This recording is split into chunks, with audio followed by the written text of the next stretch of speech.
सध्या पितृपक्ष चालू आहे। आपल्या पूर्वजांबद्दल श्राद्ध करून कृतज्ञता व्यक्त केली जाते, त्यांच्याबद्दलचं प्रेम व्यक्त केलं जातं, त्यांच्या नावे दानधर्म केला जातो। हे सगळं खूप छान आहे। म्हणजे नव्या पिढीला सुद्धा आपण ही शिकवण देतो की पूर्वजांबद्दल असणारी कृतज्ञता व्यक्त केली पाहिजे, मनात सदैव ती कृतज्ञता जागी राहिली पाहिजे आणि योग्य आहे ते। पण त्याचबरोबर मला आणखी एक प्रश्न पडतो, ज्या व्यक्तीचं तुम्ही श्राद्ध करताय, ज्याच्यासाठी तुम्ही पितृपक्षात जेवण घालताय, दानधर्म करताय, त्या व्यक्तीबद्दल तुम्हाला जे प्रेम होतं, माया आहे, आत्ता दिसते, ती ते जिवंत असताना त्यांना दाखवली होती का? तुमच्या मनातली आपुलकी त्यांना जाणवली होती का? जे अश्रू आत्ता तुम्ही ढाळताय ते जिवंतपणी त्यांच्या डोळ्यातून कधी आले होते का?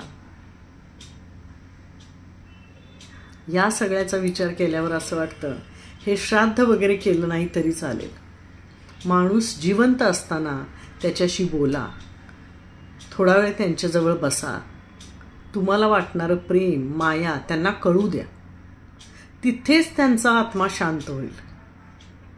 कदाचित हे नंतर सगळे सोपस्कार करायची गरजही लागणार नाही, पण आपण कायम आपल्या अहंकारात राहतो का कोण जाणे। माणूस व्यक्त व्हायला घाबरतो।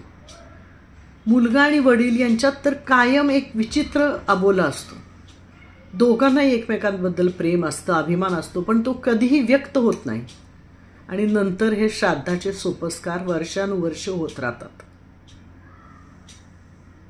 सगळ्यांना असं सांगावंसं वाटतं की जेव्हा आईवडील असतात तेव्हा त्यांच्याशी बोला, त्यांच्याबद्दल वाटणारं प्रेम व्यक्त करा, ते सगळ्यात महत्त्वाचं आहे।